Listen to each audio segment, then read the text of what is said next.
Hello guys, कैसे आप लोग। Welcome back to my channel. तो आज हम बात करने वाले रजत दलाल ने प्रिंस और एल्विस के बारे में इतना खतरनाक क्या बोला कि सोशल मीडिया पर इतना बवाल मच चुका। तो आज इसी टॉपिक पर बात होगी। अगर आप नए हैं तो चैनल को याद से सब्सक्राइब कर लें। चलो बढ़ते हैं आगे। तो क्या प्रिंस नरूला और एल्विस यादव की लड़ाई में रजत दलाल ने ऐसी क्या बात बोल दी तो सोशल मीडिया पर बवाल मच गया। ऐसा क्या उनके मुंह से निकल गया जो सोशल मीडिया पर इतना ज्यादा गुस्सा हो रहे हैं एल्विस के फैन और प्रिंस के फैन, और रजत दलाल को इतना उल्टा सीधा बोल रहे हैं कमेंट में। तो एल्विस के फैन ने जो रजत दलाल को दोगला और गद्दार कहा था उसके डीएम में जाके, तो रजत दलाल को एल्विस के फैन दोगला और गद्दार बोल रहे थे मैसेज में और डीएम में। तो एल्विस यादव को रजत दलाल ने इतना गंदा जवाब दिया। इसी टॉपिक पर भी आज बात करेंगे। तो आप सभी को पता होगा प्रिंस और एल्विस की जब लड़ाई हुई थी तो एल्विस की साइड रजत दलाल थे।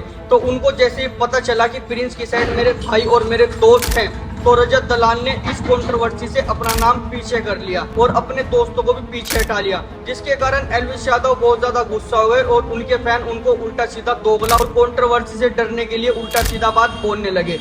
जिसको लेकर रजत दलाल ने एक इंटरव्यू में बोला कि मैं दोगला नहीं हूँ। अगर आपके फैन मेरी माँ और मेरे भाई और मेरे पूरे रिश्तेदार को उल्टा सीधा गाली देंगे तो मैं बर्दाश्त नहीं करूंगा। मैं एल्विस तुझे भी नहीं छोड़ूंगा, तेरा भी सिस्टम पे ऐसा मुंह दूंगा कि तू याद रखेगा।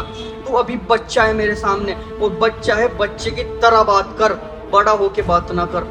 ये मैं नहीं बोल रहा हूँ, ये रजत दलाल ने बोला। आपको वीडियो में आगे देखने के लिए मिलेगा। उनकी वॉइस खुद मैं आपको सुनाऊंगा, वीडियो भी बाकायदा दिखाऊंगा। आप वीडियो में बने रहे, बस इंतजार करें थोड़ा सा। बढ़ते हैं आगे। तो एल्विस के फैन रजत दलाल और उसकी माँ को उल्टा सीधा कमेंट में बोल रहे हैं और गालियां दे रहे हैं। रजत दलाल ने इस कमेंट को पढ़े तो रजत दलाल ने एक इंटरव्यू में बोला कि एल्विस, मैं तुझे कान खोल के ये बात बता रहा, मेरे खिलाफ कुछ भी बोले मैं बर्दाश्त कर लूंगा। तेरे फैन मेरी माँ को गाली दे रहे, मैं बर्दाश्त नहीं करने का। तेरे को भी छेक दूंगा और तेरे फैन को भी छेक दूंगा। ऐसी हालत कर दूंगा मार मार के। मैंने कंट्रोवर्सी में आना छोड़ दिया है, मैंने लड़ाई झगड़ा छोड़ दिए। अगर तू चाह रहा है ना मैं लड़ाई झगड़ों में आऊं, तो मैं तुझे समझा रहा कि बर्दाश्त से बाहर हो जाएगी बात। ध्यान नहीं किए बात को। तो रजत दलाल और एल्विस यादव की कंट्रोवर्सी शुरू हो चुकी है। इतनी खतरनाक लड़ाई में आप क्या कहना चाहेंगे कमेंट सेक्शन में जरूर बताएं। तो रजत दलाल की इस पूरी वीडियो को देख के जाएं कि रजत दलाल ने एल्विस यादव को क्या बोला, इस कंट्रोवर्सी के बीच में जो भी मिसअंडरस्टैंडिंग हुई उसके बारे में क्या बोला, और कमेंट सेक्शन में अपनी राय जरूर बताएं। चलो देखते हैं रजत दलाल की वीडियो। सिंपल बात इतनी थी कि एल्विस भाई अपना और प्रिंस की तरफ से जो लोग आए थे वो मेरे रिश्तेदार, मेरे भाई हैं। मैं बहुतों का मामा भी हूं उनमें। जो असल में प्रिंस के साथ मेन लोग थे, मैं उनका मामा लगता हूँ। मेरे गांव से 10 मिनट दूर वो लोग रहते हैं। तो बस इतनी चीजें थी कि दोनों जब अपने हैं और मेरे आगे बात रखी गई थी कि अगर बैठ सके तो बीच में आ सको तो देख लो। मैं था और सारे भाई भी थे। तो हम बस चाहते थे देखो समाज में ना तो लड़ाई हो और अपना जो भी कोई है तो खुशी से अपनी जिंदगी बिताए, इसलिए सब बैठे थे और अच्छे नोट पे चीजें खत्म की।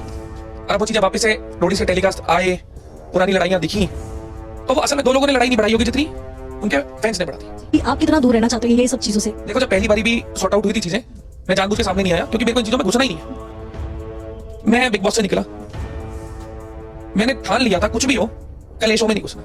अगर मेरे पास एक सोशल रिस्पॉन्सिबिलिटी है तो मैं चीजें वो करूंगा जो तुक करती है, जो सबके लिए समाज के लिए बेहतर है। दो आदमी जब लड़ते हैं ना उसमें किसी का भला नहीं होता, सिर्फ ईगो सेटिस्फाई होती है। और ईगो सेटिस्फाई करने के चक्कर में ना पता नहीं कितने लोगों का नुकसान होता है। अभी दो लोगों की लड़ाई थी, कितने लोग घुस गए, आसपास में एक दूसरे को गालियां भी दे रहे होंगे, लड़ भी रहे होंगे। वो तो चीज अच्छी थी कि 4 तारीख को कुछ ऐसा नहीं हुआ कि दोनों लोग मिले। अगर एक ग्रुप में से कोई एक ट्रेटर होता और दूसरे वाले को बोल देता यहाँ खड़े हैं इतने लोग हैं ऐसे ऐसे, कल को किसी के बच्चे का नुकसान होता, चोट पहुंचती है, कुछ भी चीज होता, रिस्पॉन्सिबिलिटी कोई लेता नहीं। ना मैं लेता, ना प्रिंस भाई लेता, ना एल्विस भाई लेता।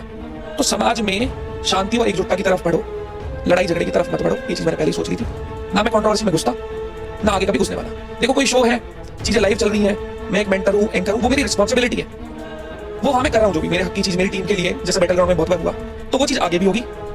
और जैसे ही वो टेलीकास्ट खत्म, शो खत्म, चीज खत्म। मुद्दा इतना गर्म हो गया था रजत, इसके बाद आपके और एल्विस के बीच में क्या रिश्ते ठीक है या फिर आप दोनों का कुछ तो डिस्कशन हुआ इसके देखो ऊपर? मेरी एल्विस के साथ एक सिंगल % भी कोई प्रॉब्लमेटिक चीज नहीं है। जब मैं चाहूँ मैं सीधे फोन कर सकता हूँ। और मेरे को अगर एल्विस को कुछ भी बोलना है ना, कभी भी कुछ भी बोलना है, तो वो जो स्टोरी डाली थी वो एल्विस के लिए नहीं थी, मेरे में फोन मिलाने का है मुद्दा और मुंह पे बोलने का।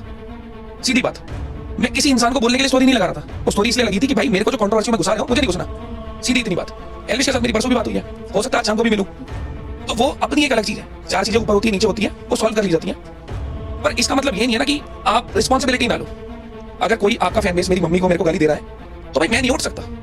अगर उसमें भी आप ये चीज बोल रहे हो कि मैं तो कुछ कर ही नहीं सकता, तो भाई आप सीधे बोलो ना कि आपको बिल्कुल शांत रहना है और आपको बस मजे लेने हैं सर्कस के। तो भाई इतना एक चीज देखो, सर्कस एक नहीं होते, सर्कस कई होते हैं। मैं तो भाईचारे में चीज खराब नहीं करूंगा। मैं बोल बोल के ये चीज थक गया। दो की लड़ाई में हमेशा फायदा तीसरा उठाते हैं। और जब हमारा बैकग्राउंड, हमारी लड़ाई कुछ ऐसी है ही नहीं कि हम बदमाश हो, हम एक आर्टिस्ट वाली जोन में जा रहे हैं, तो इन चीजों का लाइफ में कोई स्पेस ही नहीं होना चाहिए।